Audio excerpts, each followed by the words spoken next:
Assalamu alaikum dear students. I am your teacher Dr. Burhan Zamir and this is our 12th lecture of classical mechanics. Today we discuss the Lagrange theory of constraints. So this method is based on Lagrange multipliers. अब Lagrange multipliers क्या हैं और ये method क्या है और हम इसे क्यों यूज़ करते हैं पहले ज़रा ये देख लें, उसके बाद फिर हम इस मेथड को स्टडी करेंगे। तो थ्योरी ऑफ कॉन्स्ट्रेंट्स जो है, Lagrange थ्योरी ऑफ कॉन्स्ट्रेंट्स, वो हम क्यों स्टडी करते हैं?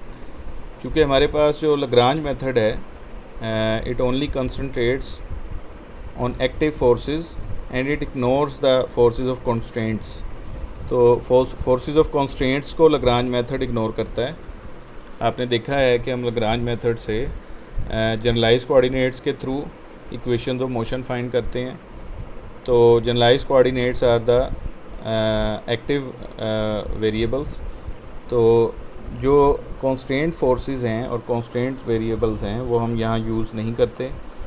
तो अगर हमारा पर्पज़ ये हो कि हम कॉन्स्ट्रेंट्स की फोर्सेस फाइंड करना चाहते हैं, यानी हम ये अगर चाह रहे हों कि कॉन्स्ट्रेंट फोर्सेस के एक्सप्रेशंस क्या हैं किसी भी सिस्टम में, उसका मैथमेटिकल एक्सप्रेशन क्या है, उसकी शेप कैसी है, मैथमेटिकल शेप कैसी है, वो किन वेरिएबल्स पर डिपेंड करती है कॉन्स्ट्रेंट फोर्स, तो फिर हम Lagrange इक्वेशंस का जो मेथड हमने अभी तक पढ़ा है उसको हम यूज़ नहीं कर सकते।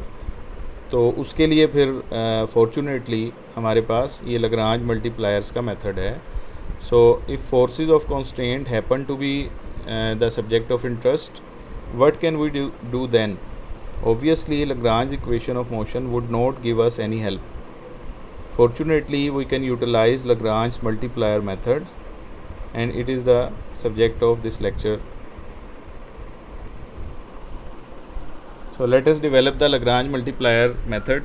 इस मेथड में हम क्या करेंगे और क्या मेथड यूज़ करके इसको इस्टेब्लिश करेंगे। इस मेथड में हम इक्वेशन ऑफ मोशन बनाएंगे और उस इक्वेशन ऑफ मोशन में यानी Lagrange इक्वेशन ऑफ मोशन को ही हम रीस्टेट करेंगे, लेकिन उसमें हम कॉन्स्ट्रेंट की फोर्सेस को ऐड करेंगे somehow with some method. और जिस मेथड से हम ये काम करेंगे वो मेथड जो है वो हम ऑलरेडी डिस्कस कर चुके हैं, principle of variations.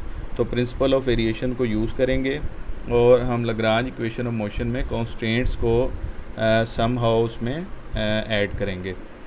So for this purpose we start with by considering two dependent variables, y a function of x and z a function of x, with the constraints having equations g is a function of y, z and x is equal to 0.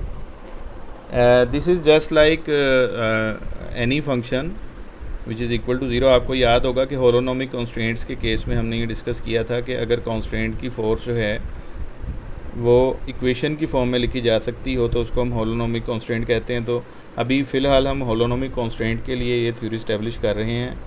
तो हमने इसमें ये जो g is a function of y and z, where y and z both are the function of x also, this is equal to 0। तो ये this is a function of some variables equal to 0, जैसे हमने holonomic constraint की definition में कहा था। तो ये हमने कॉन्स्ट्रेंट की एक इक्वेशन ले ली, तो इसको हम आगे लेके चलते हैं। We want to minimise this integral, जैसे हम कैलकुलस ऑफ वेरिएशन में करते थे। ये हमारा इंटेग्रल है। अब इस इंटेग्रल का फंक्शन देख लें आप। This is a function of, क्योंकि हमने y और z दो फंक्शन लिए हैं, तो this function must be the function of y dash, z dash, where y dash and z dash are the derivatives of y and z with respect to x। तो ये हमने उसी तरह से इंटेग्रल ले लिया जैसे हम प्रिंसिपल ऑफ वेरिएशन में लेते हैं, and we have to minimise this integral. तो आपको याद है कि हमने फर्स्ट लेक्चर जो पढ़ा था प्रिंसिपल ऑफ वेरिएशन का, तो उस मेथड के थ्रू अब हमारे पास, वहाँ हमारे पास एक वेरिएबल y था, लेकिन यहाँ अब हमारे पास दो वेरिएबल्स हैं y एंड z। तो वेरिएशन हम लेंगे y में which is equal to the correct path plus some variable variations through a function eta 1 of x and a coefficient alpha. Similarly, z of alpha is the any path which is equal to z of x, which is the correct path, plus some variation through a function eta 2x and a coefficient alpha. तो ये हमने दोनों variations ले ली और इन variations के through जब हम इस इंटेग्रल का partial derivative with respect to alpha लेके उसको ज़ीरो रखेंगे तो वहाँ से हमारे पास मिनिमाइज़ करने की कंडीशन आ जाएगी, जिसे हमने पहले आइलर कंडीशन कहा था। तो उसी तरह से हम स्टेप्स करेंगे जैसे हमने उस लेक्चर में किए थे। तो वहाँ हमारे पास सिर्फ ये ईटा के साथ ये फर्स्ट टर्म आई थी, लेकिन चूँकि अब हमारे पास दो वेरिएबल्स हैं तो हमारे पास ये दो टर्म्स आएंगी अब। तो ये आपने first lecture of principal of variations को देखते हुए ये ख़ुद से आपने फाइंड करना है।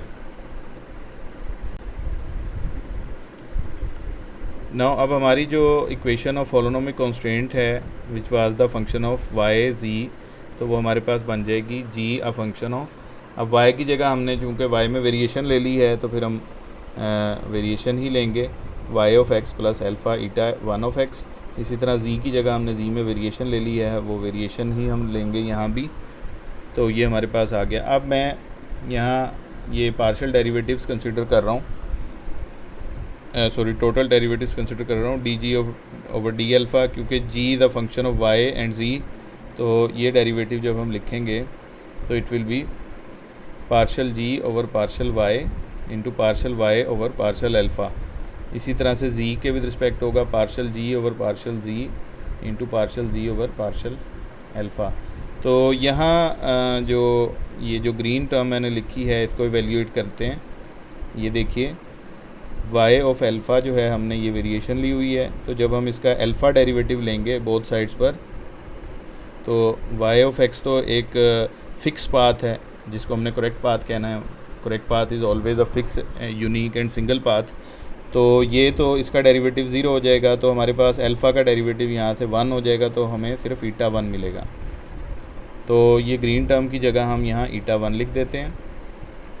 इसी तरह से ये partial G over partial alpha जो है वो भी हम इसी वेरिएशन से फाइंड करेंगे। जब हम इसका अल्फ़ा डेरिवेटिव लेंगे तो ये उसी तरह से एक फ़िक्स पाथ होगा जिसमें वेरिएशन 0 हो जाएगी और अल्फ़ा का डेरिवेटिव 1 होगा। इसी तरह हमारे पास ईटा 2 आ जाएगा। तो यहाँ हमने partial G over partial alpha की जगह ईटा 2 सब्स्टिट्यूट कर दिया।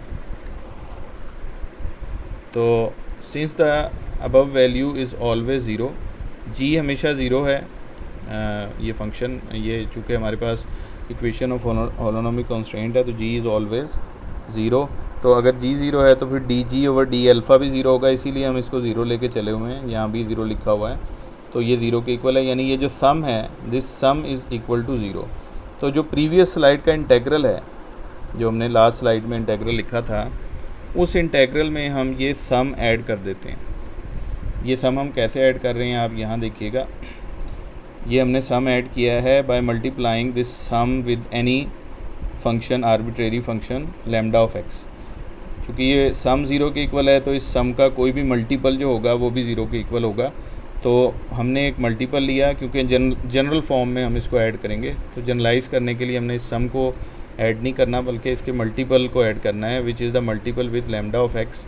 तो लैम्डा ऑफ एक्स को हमने इस सम को से मल्टीप्लाई किया और प्रीवियस स्लाइड के लास्ट इंटेग्रल में ऐड कर दिया। ये देखिए ये टर्म आपको नज़र आ रही है एडिशन के साथ, एक ये टर्म है और जो सेकंड टर्म इसकी बनेगी ये वाली, उसको हमने यहाँ ऐड कर दिया सेकंड टर्म में। तो बेसिकली ये टर्म प्लस ये टर्म जो है इज़ इक्वल टू 0 ही है, लेकिन हमने इसको ऐड कर दिया। इसके ऐड करने से क्या हुआ कि हमारे पास जो आइलर कंडीशन बनने जा रही है, जैसे हमने पहले भी बनाई थी यही मेथड यूज़ करके, लेकिन वहाँ एक वेरिएबल था। जो आइलर कंडीशन हमारे पास बनने जा रही है उसमें ये कॉन्स्ट्रेंट का फंक्शन ऐड हो गया और यहाँ भी ऐड हो गया। तो somehow we have introduced the function of constraint into the equation of motion. Since lambda x is an arbitrary function, so let us choose it so that हम lambda x को ऐसे चूज़ कर लेते हैं कि जो चूँकि लास्ट स्लाइड पे आपने देखा कि इंटेग्रल वाज इक्वल टू 0, तो उसके अंदर का जो फंक्शन है वो भी 0 होगा। तो हम जो फंक्शन है वो 0 इस तरह से लेते हैं कि उसका जो फर्स्ट ब्रैकेट है, फर्स्ट जो कोएफिशिएंट्स के इनसाइड जो चीज़ है वो भी 0 और जो सेकंड कोएफिशिएंट के इनसाइड जो चीज़ है वो भी इक्वल टू 0 हमने ले ली। तो अब हमने देखा यहाँ पर कि अगर हमारे पास कॉन्स्टेंट की जो इक्वेशन थी उसमें जी जो फंक्शन था हमारा वो वाई और जी का फंक्शन होता, तो इस तरह की इक्वेशन हमारे पास आ रही हैं। लेकिन अगर ये वाई और जी का फंक्शन ना हो, बल्कि ये तो हमने तो जनरलाइज़ करना है इसको, अगर वो फंक्शन हो कई और वेरिएबल्स का भी, जैसे हमने कहा था कि कुछ जनरलाइज्ड कोऑर्डिनेट्स होते हैं और कुछ ऐसे कोऑर्डिनेट्स होते हैं जो जनरलाइज नहीं होते, तो अगर वो generally function of several variables हो तो फिर हम यही कंडीशंस जो यहाँ हमारे पास आई हैं वाई और जी के लिए इसको जनरलाइज़ करेंगे। तो जनरलाइजेशन आप देख लें, ये जो फर्स्ट टर्म है partial F over partial G या partial F over partial Y, इसको हम लिख लेते हैं partial F over partial Y I. इसी तरह सेकंड टर्म में डी ओवर डी एक्स है partial F over partial Y dash या जी डैश जो है इसको हम जनरलाइज़ करते हैं वाई आई डैश में, प्लस ये जो नेक्स्ट टर्म है जो वाई और जी के विद रिस्पेक्ट डेरिवेटिव था, ये डेरिवेटिव हम लेंगे विद रिस्पेक्ट टू वाई आई। और चूँकि हमने यहाँ पर एक ही कॉन्स्टेंट लिया था और ये जो कोएफिशिएंट है ये एक सिंगल कोएफिशिएंट लिया था, ये सिंगल कोएफिशिएंट तब होगा जब एक इक्वेशन ऑफ कॉन्स्टेंट हो। तो अगर आपके पास के इक्वेशंस होती कॉन्स्टेंट्स की, अगर आपके पास के इक्वेशंस हो, यानी जी फंक्शन ना हो बल्कि G1 भी हो, G2 भी हो, G3 भी हो, अप टू कहाँ तक जाएंगे जितने कॉन्स्टेंट्स होंगे। तो आपको याद है हमने स्टार्ट में कॉन्स्टेंट्स के नंबर को हमेशा के से रिप्रेजेंट किया था। तो अगर हमारे पास G is a function of Y G is equal to zero ना हो, बल्कि G1 is a function of Y I, G2 is a function of Y I, इसी तरह से G3 is a function of Y I up to Gk is a function of Y I हो, तो हम हर बार लैम्डा से multiply करके ऐड करेंगे, और हर बार जब ऐड करेंगे तो लैम्डास भी आपके जो कोएफिशिएंट्स हैं वो k टाइम्स होंगे। तो इस वजह से ये k टाइम्स लैम्डा आ गया आपका, और ये g के साथ भी k आ गया, where k is from 1 to m। तो k आपके नंबर ऑफ़ कॉन्स्टेंट्स होंगे, तो कॉन्स्टेंट की तादाद होगी वो k के साथ रिप्लेस हो जाएगी, यानी जितने आपकी कंस्ट्रेंट की इक्वेशंस होंगी g की फॉर्म में उतने ही आपके लैम्डा बन जाएंगे। इसी वजह से इनके कोएफिशिएंट्स आप देख लें, इनके जो इंडिसेस हैं वो आप देख लीजिए, k है, g का भी k है और लैम्डा का भी k है। तो यहाँ ये जो लैम्डा है इसको हम कहते हैं लग्रांज मल्टीप्लायर्स, और ये जो इक्वेशन आपके पास बन गई है आप देखें ये लग्रांज इक्वेशन की ही टाइप है, ये दो टर्म्स तो, लेकिन ये एक टर्म एक्स्ट्रा है जो ऐड हो गई।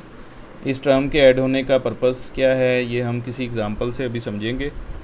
तो फ़िलहाल ये जो इक्वेशन में टर्म ऐड हुई है ये basically introduction of the constants है, होलोनोमिक कॉन्स्टेंट जिनको हमने इंट्रोड्यूस कर दिया इक्वेशन ऑफ मोशन में।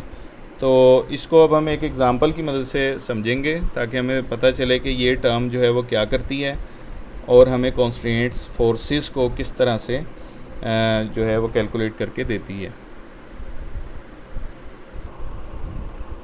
सो प्रीवियस इक्वेशन को हमने लग्रांज इक्वेशन की फॉर्म में लिख लिया, यहाँ इस तरह से आप देख लें, वाई आई को हमने रिप्लेस कर दिया क्यू आई से, और ओबियसली लग्रांज फंक्शन में चूँकि एक्स की जगह टाइम का डेरिवेटिव होता है तो हमने उसको टी से रिप्लेस कर दिया। तो ये हमारे पास इक्वेशन ऑफ मोशन आ गई in the form of constants. So Lagrange equations are kept with all degrees of freedom and the constants are introduced by Lagrange multipliers. हमने यहाँ ऑल डिग्रीज ऑफ फ्रीडम इसलिए लिखा है कि आपको याद है कि हमारी टोटल डिग्रीज ऑफ फ्रीडम में कुछ जो है हमारी जो है जनरलाइज कोऑर्डिनेट्स होते हैं और कुछ जो है वो हमारे कॉन्स्टेंट्स के कोऑर्डिनेट्स होते हैं। तो यहाँ कॉन्स्टेंट और जनरलाइज दोनों चूँकि आ गए इसलिए हमने इनको ऑल डिग्रीज ऑफ फ्रीडम के लिए कह दिया कि ये इक्वेशन ऑफ मोशन जो है, this equation of motion is for all degrees of freedom and for the holonomic constants only. Now we discuss an example which clarifies the use of the method of Lagrange multipliers। इस example में आप देख रहे हैं कि ये एक box है जो एक इंक्लाइन प्लेन के अलॉन्ग जो है वो मूव कर रहा है फ्रॉम टॉप टू बॉटम। तो इसके लिए हम फाइंड करना चाहते हैं कि फोर्सेस ऑफ कॉन्स्टेंट्स जो हैं वो कौन सी हैं। तो उन फोर्सेस को फाइंड करने के लिए हम देखते हैं कि हमारा इंक्लाइंड प्लेन एक थीटा एंगल के ऊपर इंक्लाइंड है। फर्दर आप यहाँ देख लें कि अगर इस बॉक्स के फ्रेम में एक्सिस लें तो इस बॉक्स के लिए ये आपका वाई एक्सिस होगा, ये जो लाइन है, और इसी तरह से ये एक लाइन है जो इसका एक्स एक्सिस होगा। तो हम यहाँ पर एक ये जो डॉटेड वर्टिकल लाइन है ये हम इसलिए लगा रहे हैं क्योंकि ये एंगल अगर थीटा हो तो इन दो लाइंस के जो परपेंडिकुलर्स होंगे उनके दरमियान भी एंगल थीटा होगा, क्योंकि आपने एक थ्योरम पढ़ा हुआ है कि अगर दो लाइंस के दरमियान एक पर्टिकुलर एंगल हो तो उन दोनों लाइंस के जो नॉर्मल्स होते हैं उनके दरमियान भी सेम एंगल होता है। तो आप देखें कि ये जो हॉरिजॉन्टल लाइन है उसका परपेंडिकुलर मैंने ये ड्रॉ किया, और इसी तरह से ये जो इंक्लाइंड लाइन है इसका परपेंडिकुलर ये मैंने ड्रॉ किया, ये वाला। तो इन दोनों लाइंस को जो कि नॉर्मल्स बन गए हैं इन दो लाइंस के, तो इनमें भी एंगल थीटा होगा। और विद द सेम आर्गूमेंट ये एक हॉरिजॉन्टल लाइन और इस लाइन के दरमियान भी एंगल थीटा होगा, आप इसको भी चेक कर सकते हैं। तो अब चूँकि ये हमारा वाई एक्सिस है तो इसका जो प्रोजेक्शन बनेगा वो वाई कोस थीटा होगा। इसी तरह से अगर ये हमारा एक्स एक्सिस है हमारे बॉक्स के फ्रेम में, तो इसका जो प्रोजेक्शन बनेगा ऑन द वर्टिकल एक्सिस वो एक्स साइन थीटा होगा। तो हमने वर्टिकल एक्सिस पे प्रोजेक्शंस क्यों लिए, उसकी रीज़न ये है कि हम पोटेंशियल एनर्जी जब फाइंड करेंगे इस ब्लॉक की, तो पोटेंशियल एनर्जी में हमारे पास जो वर्टिकल डिस्टेंसेस हैं वही आएंगे, क्योंकि potential energy is always due to the position, और यहाँ पे इसकी वर्टिकल पोजीशन है, इस वजह से हमने ये लिए। तो as block stays on the plane, अभी ये ब्लॉक को हमने कंसिडर किया है कि ये स्टे किया हुआ है इस प्लेन पर, इस पोजीशन पर। कंस्ट्रेंट इक्वेशन तो जो हमारे पास होगी वो होगी y is equal to 0 because there is no vertical motion. तो हमारे पास जो काइनेटिक एनर्जी होती है वो half m x dot square plus y dot square होगी यहाँ, क्योंकि यहाँ ये 2D में हम प्रॉब्लम कंसिडर कर रहे हैं। इसी तरह से जो हमारी पोटेंशियल एनर्जी है वो हमारे पास होगी माइनस एम जी इंटू ये एक्स साइन थीटा। ये minus m g x sine theta बनेगा क्योंकि ये डाउनवर्ड है, और ये माइनस और ये माइनस प्लस हो जाएंगे, और m g y cos theta बनेगा क्योंकि वाई कोस थीटा अपवर्ड है, तो इसको हम प्लस में ले रहे हैं, और ये जो डाउनवर्ड है इसको हम माइनस में ले रहे हैं। तो ये हमारी पोटेंशियल एनर्जी बन गई। Lagrange function is the subtraction of kinetic and potential energy. तो प्रीवियस स्लाइड से हमने ये काइनेटिक एनर्जी और पोटेंशियल एनर्जी चूँकि माइनस साइन के साथ थी तो ये प्लस हो जाएगा, ये हमने ले ली। अब हम यूज़ करते हैं Lagrange equation of motion with the Lagrange multipliers. तो वो हमारे पास ये होगी, क्योंकि यहाँ हमारे पास एक ही वेरिएबल है y जिसके जो मोशन का कॉज बन रहा है, और हमारे पास यहाँ पर एक ही जो है ना वो एक ही कॉन्स्टेंट है which is y is equal to 0। तो इसलिए एक ही फंक्शन ऑफ कॉन्स्टेंट आएगा विच इज़ g। तो अब मैं इसमें सब्स्टिट्यूट करता हूँ लग्रांज फंक्शन को। ये सारा लग्रांज फंक्शन आप देखें y डॉट के विद रिस्पेक्ट डेरिवेटिव लेंगे आप, तो यहाँ से आपके पास आ जाएगा y डॉट के विद रिस्पेक्ट ये 2 आ जाएगा, यहाँ कैंसिल हो जाएगा इससे, तो एम वाई डॉट आ जाएगा आपके पास ये, और इसका टाइम डेरिवेटिव होगा तो डबल डॉट बन जाएगा। इसी तरह से जब आप y के विद रिस्पेक्ट लेंगे डेरिवेटिव तो आपके पास ये टर्म 0 हो जाएगी, और ये y वाली टर्म सिर्फ रहेगी माइनस साइन के साथ, और ये प्लस हो जाएगा एम जी कोस थीटा। और इसी तरह से जब आप partial g over partial y लेंगे, चूँकि प्रीवियस स्लाइड में आपने देखा है कि हमारे पास इक्वेशन ऑफ कॉन्स्टेंट है y इज़ इक्वल टू 0, जैसे g इज़ इक्वल टू 0 था मेथड में, वैसे यहाँ y इज़ इक्वल टू 0 है। तो g का मतलब y है, तो यहाँ y लगाएंगे g की जगह, तो partial y over partial y क्या हो जाएगा 1, तो हमारे पास लैम्डा रह गया, ये हमारा लैम्डा है। तो प्रीवियस स्लाइड से जो कंस्ट्रेंट की इक्वेशन है उसको यूज़ करें। अगर y is equal to 0 equation थी, तो अगर मैं इसका डबल टाइम डेरिवेटिव ले लूँ तब भी ये 0 ही रहेगा। तो ये y double dot is equal to 0 जो है वो यहाँ अप्लाई करेंगे तो ये टर्म 0 हो जाएगी, ये 0 होगी, तो हमारे पास लैम्डा क्या आ जाएगा, lambda is equal to m g cos theta. तो ये हमारा आ गया लग्रांज मल्टीप्लायर। अब हमारी जो इक्वेशन ऑफ कॉन्स्टेंट है वो हम कैसे फाइंड करेंगे, फोर्सेस ऑफ कॉन्स्टेंट सॉरी। अब हम फोर्सेस ऑफ कॉन्स्टेंट्स कैसे फाइंड करेंगे, हमारे पास यहाँ जो x के अलॉन्ग फोर्स होगी this is lambda partial g by partial x, और चूँकि हमारे पास partial g over partial x अगर हम लें, g की वैल्यू y है तो partial y over partial x 0 हो जाता है, तो हमारा जो qx है वो 0 हो गया, यानी there is no force along x axis. और आप डायग्राम से देख भी सकते हैं आपके पास सिर्फ वर्टिकल फोर्सेस हैं, क्योंकि ग्रेविटी वर्टिकली एक्ट कर रही है उस पर, तो वर्टिकल फोर्सेस ही होंगी, हॉरिजॉन्टली कोई फोर्स नहीं लग रही। तो इसी तरीके से अगर आप y कांस्टेंट फोर्स लें तो वो lambda partial g by partial y होगी, तो विच इज़ इक्वल टू, अब आप देखें जी जो है उसकी जगह आप यहाँ पर लगाइए वाई, तो ये partial y over partial y 1 हो जाएगा, और लैम्डा की जगह आप ये वैल्यू लगाएं जो आपने लैम्डा की फाइंड की हुई है, ये यहाँ पुट करें तो ये एम जी कोस थीटा हो जाएगा, तो ये हमारे पास आ गया क्यू वाई, यानी force of constraint.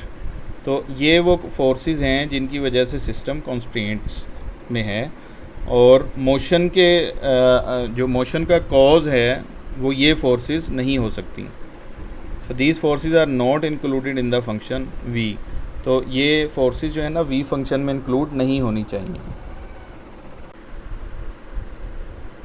At the end मैं आपको ये बता दूं कि जो हमने मेथड डिस्कस किया है, ये मेथड लाग्रांज मल्टीप्लायर्स का जो मेथड है, this gives us the equation of motion with holonomic constants. लेकिन अगर हमारे पास नॉन होलोनोमिक कॉन्स्टेंट्स हों तो फिर रिज़ल्ट जो है वो सिर्फ मैं आपको दिखाना चाह रहा हूँ, क्योंकि ये हम डिराइव नहीं करना चाहते, इसको सिर्फ हम देखना चाहते हैं कि ये कैसा होगा। ये इक्वेशन ऑफ मोशन होगी, ये इक्वेशन ऑफ मोशन भी इन्वॉल्व करती है lambda K which are the multipliers. तो here lambda K are the Lagrange multipliers and A K I are the coefficients which can be obtained from the equations of constraints or non-holonomic constraints. It was our last lecture of the Hamiltonian mechanics, and in the next lecture we start a new topic and a new chapter. Thank you very much.